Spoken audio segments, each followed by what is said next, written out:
सामान्य सभामुख महोदय, नेपाली भूगोल सुन्तला खेतीको लागि अत्यन्त प्रचुर छ। सुन्तला स्वास्थ्यका लागि लाभदायक पनि छ र अत्यन्त मिठो फल पनि छ।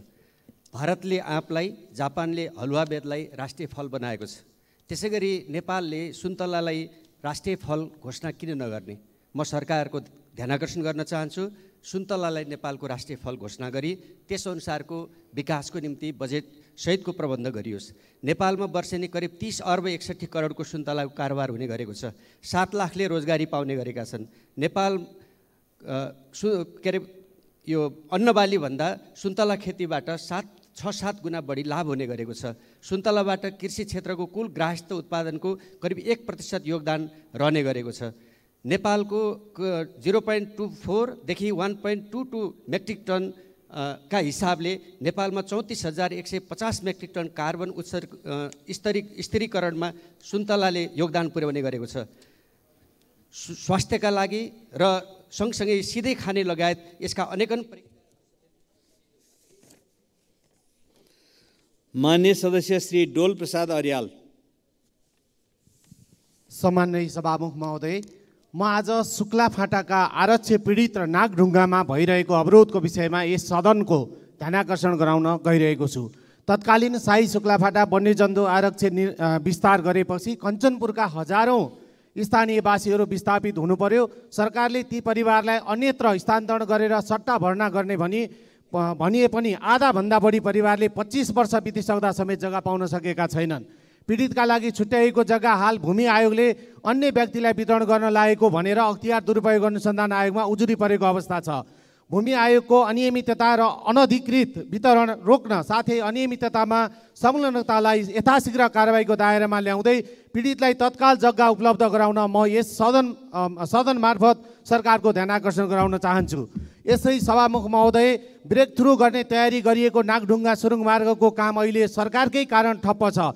स्थानीयवासीसँग गरेको प्रतिबद्धताहरू कार्यान्वयन नगरेकै कारण सरकारले अहिले दैनिक झन्डै 1.5 करोड रुपियाँ जरिवाना तिर्नुपर्ने अवस्था आइलागेको छ।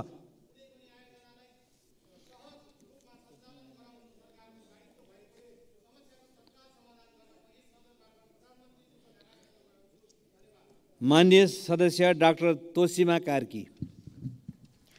सम्माननीय सभामुख महोदय, खगेन्द्र नवजीवन केन्द्रसँग सरकारी बजेट छ। दर्जनौं रोपनी जग्गा छ। व्यापारिक भवन र सटरहरू पनि रहेछ। दाताबाट लाखौँ रकम उठ्ने तर पारदर्शिता छैन। निशुल्क हुनुपर्नेमा एकै परिवारबाट 55 लाखसम्म उठाइएको विद्यार्थीबाट 6,000 मासिक उठाइदो रहेछ। गोकर्णेश्वरमा एकै कोठामा 7-8 जना कोचेर राखिने रहेछ। दिशा पिसाब गनाएको अवस्था छ। धेरै दिनसम्म बाँधेर राखिएको छ। नियमित उपचार छैन। पिसाब थैली पनि समयमा फेरिँदैन रहेछ।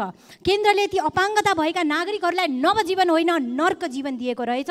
बैंकमा समस्या आएर पैसा जोखिममा पर्दा राष्ट्र बैंकले व्यवस्थापनको जिम्मा लिन्छ भने संस्थामा समस्या आएर मानवीय क्षति हुन सक्नेमा राज्यले व्यवस्थापनको जिम्मा लिनुपर्ने होइन र? सभामुख महोदय, म यहाँ अनुरोध गर्दछु सरकारसँग तत्कालै कुनै रेस्क्यु कार्यदल बनाएर केन्द्रको व्यवस्थापन जिम्मामा लियोस्। साँच्चै नै हामीले पाठ्यक्रममा समेत पढाउने गरेको यो केन्द्र साँच्चैको नवजीवन केन्द्र बनोस्। धन्यवाद।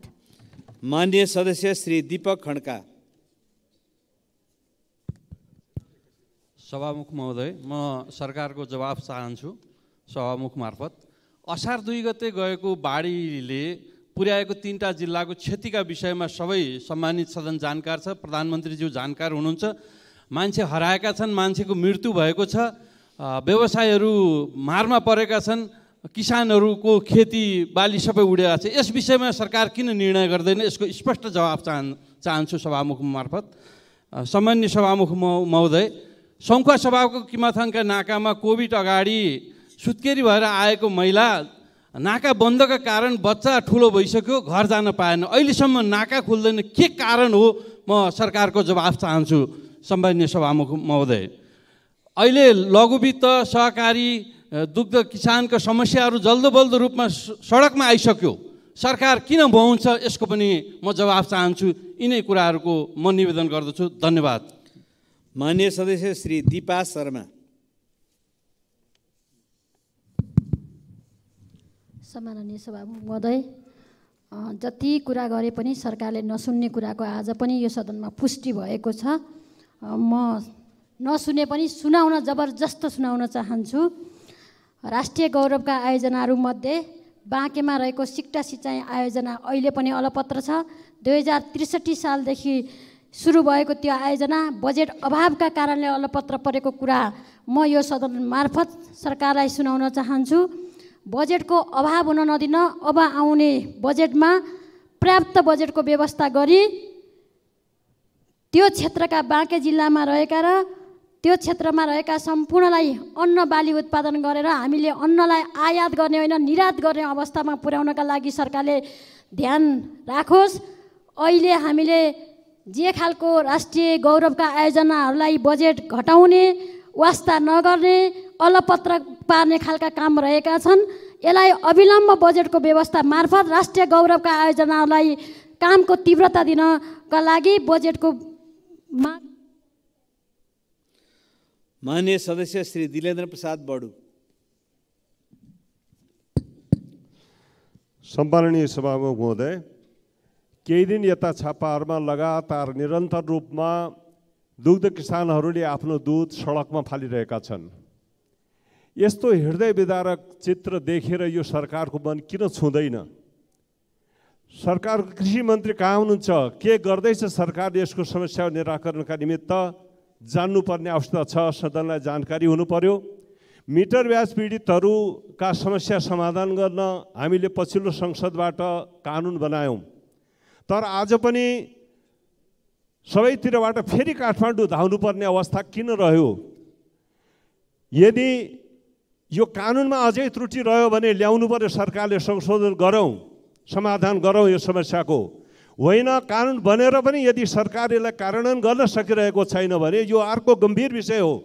त्यसकारण सरकारले यी सबै विषयमा छिटोभन्दा छिटो जवाब चाहिन्छ, संसदमा जवाब दिनु पर्यो। हस्, धन्यवाद। माननीय सदस्य श्री दुर्गा राई।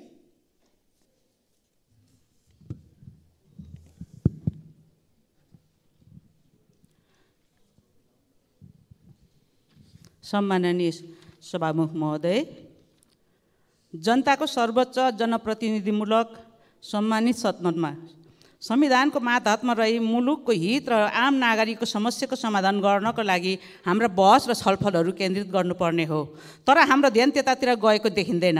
हामी कार्यतालिका बनाएर संसद सञ्चालन गर्नुपर्छ भनेर कुरा गर्छौँ, कार्यतालिका तयार भएर आउँछ, फेरि केही न केही बहाना गरेर संसद अवरोध गर्छौँ किन?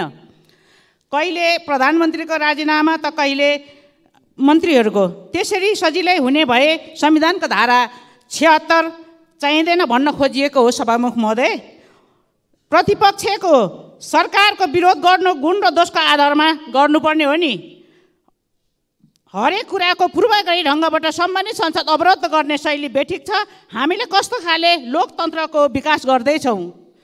अर्को कुरा सभामुख महोदय, आकस्मिक समयमा बोल्दा समय निर्धारण गर्नु पर्यो। धन्यवाद।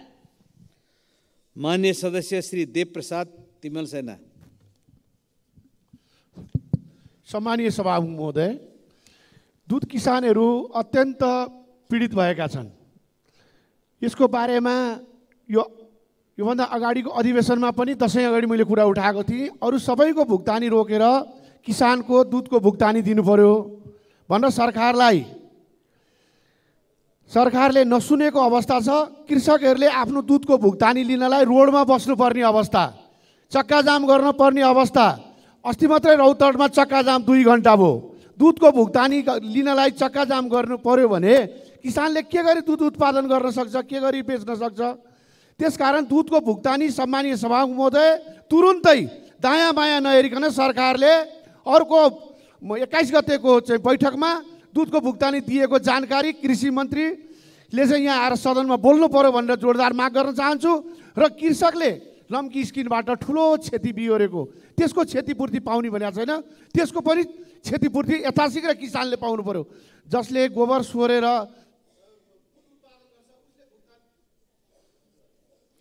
माननीय सदस्य श्री देवेन्द्र पौडेल। सम्माननीय सभामुख महोदय, यो सङ्घीय लोकतान्त्रिक गणतन्त्र, धर्मनिरपेक्षता, समावेशी समानुपातिकता जस्ता प्रणाली ल्याउनको निम्ति हजारौँको बलिदान, रगत, आँसु, पसिना बगेर यो व्यवस्था आएको हो। यो व्यवस्थालाई मान्छु भनेर, यो व्यवस्थालाई ग्रहण गर्छु भनेर हामीले संसदमा शपथ खाएका हुन्छौँ र शपथ खाएर मात्रै हामी सदनमा प्रवेश गरेका हुन्छौँ। सम्माननीय सभामुख महोदय, कहिलेकाहीँ मात्रै होइन, दिनदिनै जस्तो यो व्यवस्थाको विरोध गरेको हामी यहाँ सुन्छौँ।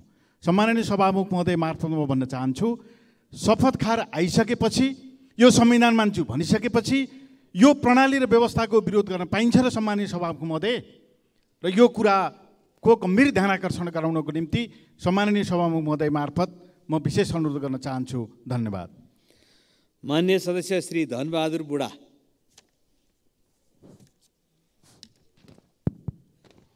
सम्माननीय सभामुख महोदय, डोल्पा जिल्लाको विमानस्थल धाउनमार्ग मर्मत गर्नुपर्ने भएकोले 2080 साल फागुन 16 गतेदेखि बन्द भएको छ। त्रिपुरा सुन्दरी नगरपालिका वार्ड नम्बर 7 स्थित मसिनेचौर विमानस्थल निर्माण कार्य सम्पन्न भएको 1 वर्ष बितिसक्दा मैले बारम्बार पहल गर्दा पनि हवाई जहाज उडान परीक्षण हुन सकेको छैन। तसर्थ उक्त मसिनेचौर विमानस्थल उडान परीक्षण गरी यथाशीघ्र नेपाल एयरलाइन्सको जहाज र निजी क्षेत्रको जहाज नियमित रूपमा सञ्चालनमा ल्याउन हुन यो सम्मानित सदन मार्फत सरकारको ध्यानाकर्षण गर्न चाहन्छु। धन्यवाद। माननीय सदस्य श्री धवल शमशेर जङ्गबहादुर राणा। सम्माननीय सभामुख महोदय, अहिले भर्खर एकजना सांसदज्यूले भन्नुभयो कि यो व्यवस्थाको हामीले विरोध गर्न मिल्छ कि मिल्दैन। यो संविधानमा, संविधानभित्र बसेर यो संविधानलाई परिवर्तन गर्न सक्ने व्यवस्था संविधानभित्र छ र यो देश चल्न सकिरहेको छैन। जनता आक्रान्त छ, देश आक्रान्त छ। हामीले यस्तो व्यवस्था, यो देशको व्यवस्थालाई परिवर्तन गर्नको लागि, यो अवस्थालाई परिवर्तन गर्नको लागि हामीले व्यवस्था परिवर्तन गर्न, यो अवस्था परिवर्तन गर्न, व्यवस्था परिवर्तन गर्ने आन्दोलन राष्ट्रिय प्रजातन्त्र पार्टीले सडकमा छेडिसकेको छ। सभामुख महोदय, अब यो संविधानलाई परिवर्तन गर्ने, यो व्यवस्थालाई परिवर्तन गर्ने र यो अवस्थालाई परिवर्तन गर्नको लागि जनता जनार्दनलाई यहीँबाट म आह्वान गर्न चाहन्छु। धन्यवाद। माननीय सदस्य श्री नवल किशोर शाह सुडी।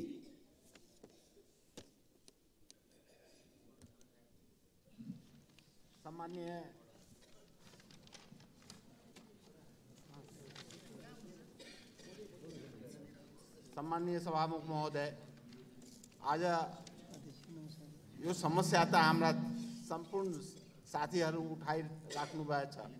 दुधको सम्बन्धमा दुध विकासले, डिडिसीले अब हाम्रो क्षेत्र सप्तरी 1 नम्बर क्षेत्रको अग्निसार कृष्ण सबरन गाउँपालिका वार्ड नम्बर 6 स्थित महुलीमा अवस्थित यस आदर्श बहुमुखी दुग्ध उत्पादक सहकारी संस्थाको पशुपालन तथा दुध उत्पादन व्यवसाय मार्फत 95% जनता यहाँ जो छ पहाडबाट ओर्लेर मौली नदी किनारमा बसेको उहाँहरूको सम्पूर्णको आय स्रोत मात्र पशुपालन भएको हुनाले 8 महिनादेखि डिडिसीले विराटनगर स्थित दुध वितरण प्रणाली अन्तर्गत 5 करोड रुपियाँको भुक्तान दिएको छैन। एउटा गाउँ स्तरको सहकारी कसरी यो अवस्थामा चल्न सक्छ र हिजोदेखि त्यहाँ राजमार्ग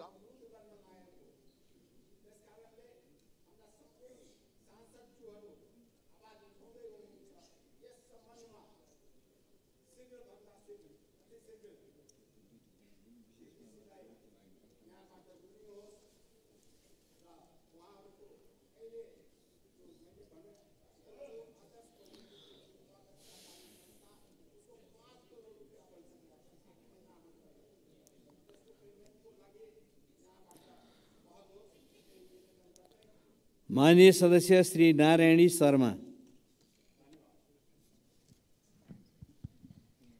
सम्माननीय सभामुख महोदय, हालै चितवनमा एउटा हृदय विदारक घटना घट्यो। विद्यालयको होस्टेल रुममै 14 वर्षीय छात्रा शालिन झुन्डिएको अवस्थामा भेटिन्। 5 दिनपछि शिक्षण अस्पतालबाट रिपोर्ट बलात्कारपछि हत्या हो भन्ने आयो। कतै शालिनको पनि निर्मलाको जस्तै केस गुमनाम हुने स्थिति नबनोस्, तुरुन्त छानबिन गरी दोषीलाई कानुनको दायरामा ल्याइयोस्, स्कुल होस्टेलमा निगरानी र अनुगमन गर्ने कुरालाई व्यवस्थित गरियोस्। स्वर्गद्वारी गुठी पीडित मोही किसान सङ्घर्ष समितिबाट विगत केही दिनदेखि दाङको घोराइमा भइरहेको आन्दोलनप्रति सरकारको ध्यान आकर्षण भई भूमि व्यवस्था, सहकारी तथा गरिबी निवारण मन्त्रालय सहसचिव कृष्णप्रसाद सापकोटाको नेतृत्वमा वार्ता समिति गठन गरेकोमा सरकार तथा सो मन्त्रालयलाई धेरै धेरै धन्यवाद दिन चाहन्छु र सो वार्ता समितिले किसानहरूका माग पुरा गरी छिटोभन्दा छिटो समस्या समाधान गरोस्। मान्य सदस्य श्री निर्मला कोइराला।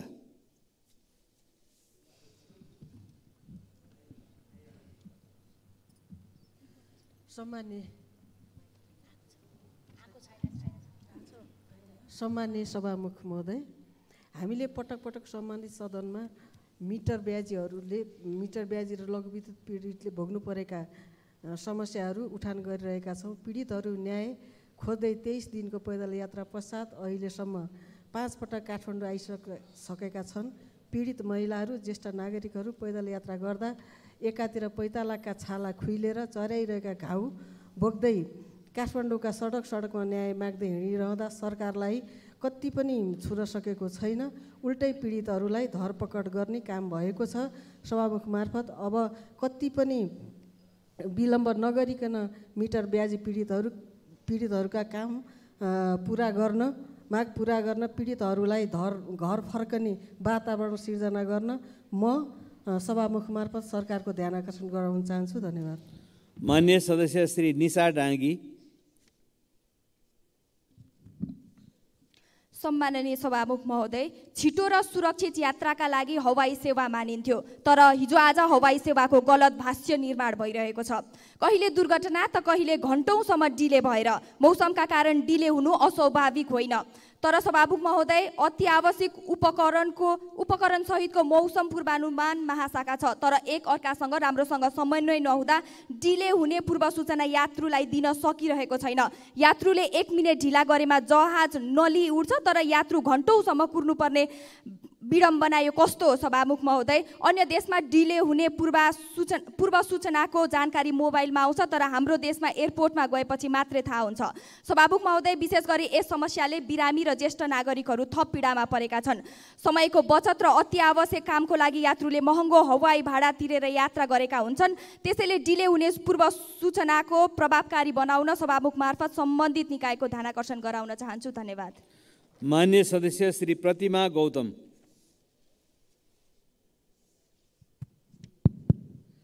सम्मान्य सभामुख महोदय, काठमाडौँ देशको राजधानीमा रहेको 3 कुने कसैले नचिन्ने कुरै भएन।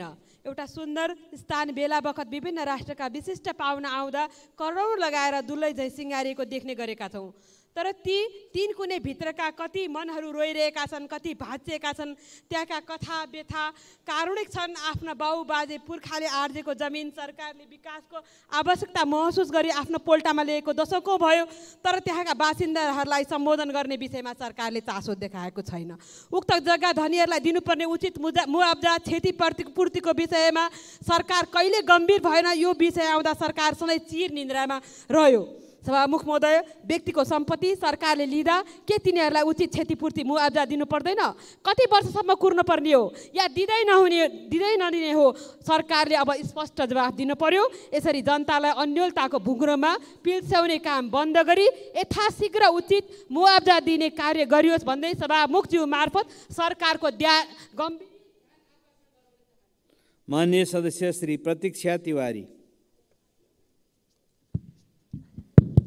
सम्माननीय सभामुख महोदय, 1 मिनेटको शून्य समयमा मान्यज्यूहरूले उठाउनु भएको विषय यो सरकारले सुन्न सकेन, बुझ्न सकेन, सम्बोधन गर्न सकेन। तसर्थ सम्मान्य सभामुख महोदय, यो शून्य समय 1 मिनेटबाट बढाएर 3 मिनेट गर्न सभामुखज्यूको ध्यानाकर्षण गराउन चाहन्छु। सभामुख महोदय, यो सरकार साँच्चीकै जनतालाई नटेरेको हो कि प्रतिपक्षलाई सदनलाई नटेरेको हो कि भन्ने आवाज चाहिँ जनतालाई भइसकेको छ।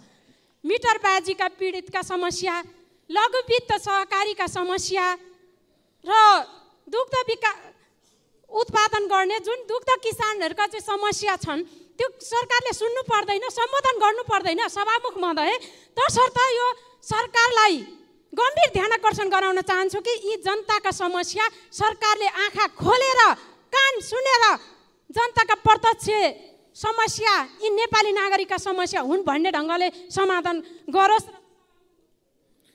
माननीय सदस्य श्री प्रदीप यादव। सम्मानीय सभामुख महोदय, नेपाल सरकारले केही दिन अगाडि टिकटकमा प्रतिबन्ध लगायो, जुन स्वागत योग्य निर्णय थियो। किनभने सामाजिक सञ्जाललाई टिकटकले दुरुपयोग गरेर विभिन्न समुदाय, धार्मिक, सांस्कृतिक र वेशभूषाका व्यक्तिहरू बीचको सामाजिक सद्भाव र पारिवारिक एकतामाथि खलल पुर्याउने काम गरिरहेको थियो। त्यसको लागि टिकटक नै सबैभन्दा बढी माध्यम बनाइएको थियो र अहिले पनि बनाइएको छ। किनभने टिकटकमा नेपाल सरकारले प्रतिबन्ध लगायो तर कागजमा नै सीमित भयो। नेपाल सरकारको निर्णय केही इन्टरनेट सेवा प्राध्यापक कम्पनीले टेरेको छैन, टिकटक चलाइ नै राखेको छ। नेपाल सरकारको निर्णय केही इन्टरनेट सेवा प्रदायकले मानेको छैन भने सरकारले सक्दो कारवाही गर्नु पर्यो र सरकारसित हिम्मत छैन भने पूर्ण रूपले टिकटक चाहिँ खुला गरिदिनु पर्यो। किनकि नेपाल सरकारको टेक्नोलोजी नै कमजोर छ। यही भारतमा टिकटक प्रतिबन्ध छ तर कुनै पनि माध्यम। माननीय सदस्य श्री बद्री प्रसाद पाण्डे। मनसुन सुरु हुन करिब 3 महिना मात्र बाँकी छ। वैशाख जेठपछि गरिने विकास बजेटको चरम दुरुपयोग र आयोजनाहरूको गुणस्तरहीनताले अभिशप्त असारे विकासका नाममा लान्छित छ। चालु आर्थिक वर्षको 8 महिना बितिसक्दा 20% हाराहारी मात्र पुँजीगत खर्च हुनुले यसपटक पनि यो नियति दोहोरिने हो कि भन्ने चिन्ता बढाएको छ। यस वास्तविकतालाई गम्भीरतापूर्वक लिँदै निर्माण कार्यमा द्रुत प्रणाली अपनाउन साथै पिछडिएको क्षेत्रको इपिसेन्टरकै रूपमा रहेका जिल्लाहरू बाजुरा, हुम्ला, मुगु, कालीकोट, अछाम र बझाङको जीवनस्तरमा प्रत्यक्ष प्रभाव पार्न सक्ने सेती लोकमार्ग, कर्णाली करिडोर, साँफेबगर, मार्तडी, कोल्टी लगायतका सडकहरूको निर्माण, गुणस्तर सुधार र सडक खण्डका पुलहरूको निर्माणमा उच्च प्राथमिकताका साथ कार्यान्वयनमा तीव्रता दिन सम्माननीय सभामुखज्यू मार्फत नेपाल सरकारको गम्भीर ध्यानाकर्षण गर्न चाहन्छु। धन्यवाद। जय नेपाल।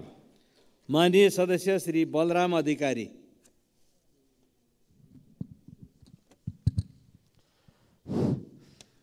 सभामुख महोदय, नेपालकै पहिलो ठुलो ताल, एसियाकै दोस्रो ठुलो ताल, मानव निर्मित जगदीशपुर ताल 157 हेक्टर क्षेत्रफलमा फैलिएको छ। कपिलवस्तु जिल्लाको पूर्व दक्षिण भेग सिँचाइ गर्ने उद्देश्यले निर्माण गरिएको उक्त तालमा बाणङ्गा नदीको पानी लगेर जम्मा गरिन्छ। हाल उक्त नहरले 6300 हेक्टर जमिन सिँचाइ गर्दै आएको छ भने हजारौँ चराचुरुङ्गीहरू रमाउने गर्दछन्। 35 सालदेखि सञ्चालन भएको नहरबाट पूर्वी शाखा निकालेर ताललाई मर्मत सम्मार व्यवस्थापन गर्ने हो भने थप 7000 हेक्टर जमिन सिँचाइ हुन सक्छ भनेर बाणङ्गा सिँचाइका योजना प्रमुख बताउनुहुन्छ। विगतमा उक्त नहर पश्चिमाञ्चल डिभिजन कार्यालय तौलिया अन्तर्गत पर्दथ्यो। मुलुक सङ्घीयतामा गएपछि उक्त कार्यालय प्रदेश अन्तर्गत कायम गरियो, जसका कारण हाल प्रदेशले हेर्ने गर्दछ। जबकि 5000 हेक्टर भन्दा कम क्षेत्रफल सिँचाइ हुने योजनाहरू मात्रै प्रदेशले हेर्ने नीति बनाइएको छ। तसर्थ बाणङ्गा सिँचाइ योजनालाई सङ्घ अन्तर्गत कायम गरी खेर गइरहेको बाणङ्गा नदीको पानी सदुपयोग गरेर थप। माननीय सदस्य श्री वासुदेव घिमिरे। सम्माननीय सभामुख महोदय, स्वास्थ्य बीमा कार्यक्रम स्वास्थ्य सेवामा सर्वसाधारणको सहज पहुँच पुर्याउने सामाजिक सुरक्षाको एक महत्त्वपूर्ण कार्यक्रम हो। 2072 सालबाट सुरु भएको यो कार्यक्रममा हाल झन्डै 22,16,000 परिवारका 71,81,000 नागरिक आबद्ध छन् भने बिमाको सुविधा 440 स्वास्थ्य संस्थामा उपलब्ध छ। स्वास्थ्य बिमा आफैमा लोक कल्याणकारी कार्यक्रम भए पनि यसको प्रभावकारितामा गम्भीर समस्याहरू देखेका छन्। सीमित अस्पतालमा मात्र बिमा सुविधा पाइने भएकोले ती अस्पतालहरूमा बिरामीको अधिक चाप हुँदा बिमितलाई सहज रूपमा सेवाभन्दा शास्ति बढी भएको छ। प्रक्रियागत झन्झट, समयमा उपचार नहुने र धेरैजसो औषधि नपाइने समस्यालाई हटाउन म सरकारको ध्यान आकर्षण गराउन चाहन्छु। यस्तै सेवा प्रदायक अस्पतालको सेवालाई गुणस्तरीय बनाउँदै थप सरकारी, सामुदायिक तथा निजी स्वास्थ्य संस्थामा समेत स्वास्थ्य बिमा सेवा विस्तार गर्न सरकारसँग जोरदार माग गर्दछु। धन्यवाद। माननीय सदस्य श्री बिन्दवासिनी कंसकार। सम्माननीय सभामुख महोदय, इलाम क्षेत्र नम्बर 1 हुँदै क्षेत्र नम्बर 2 जोडिने खुदनाबारी सडक लामो समयदेखि अल्पत्र अवस्थामा छ। जम्मा लम्बाइ 25 किलोमिटर मात्र रहेको यो सडक झापाबाट इलाम बजार पुग्ने सबैभन्दा छोटो सडक हो। इलाम सडक डिभिजन कार्यालयका अनुसार आर्थिक वर्ष 79-80 मा 23 करोडको बजेट विनियोजन भई निर्माण सुरु हुने निर्णय भएको छ। तर 1 करोड मात्रै बजेट आएको हुँदा 1 करोडले सडक सरसफाइ गर्ने समेत नपुग्ने जानकारी प्राप्त भयो। 80-81 को बजेटमा यो सडकको लागि कुनै रकम नै नछुट्याएको कुरा बाहिर आइरहेको छ। यस सडकलाई हरेक पटक राजनीति गर्ने हिसाबले हेरिएको छ। हरेक उम्मेदवारले आफ्नो घोषणा पत्रमा राख्ने गर्छन्, तर चुनावपछि सबैले बिर्सिन्छन्। सभामुखज्यू, यसरी इलामका जनताको स्वास्थ्य व्यवसाय र किनमेलदेखि हरेक दिनाचार्य प्रत्यक्ष जोडिने यो बाटो अविलम्ब प्राप्त बजेट विनियोजन गरी दुवैतर्फबाट सडक निर्माण सुरु गर्न सम्बन्धित निकायको ध्यानकर्षण गर्दछु। धन्यवाद। माननीय सदस्य श्री विनिता कठायत।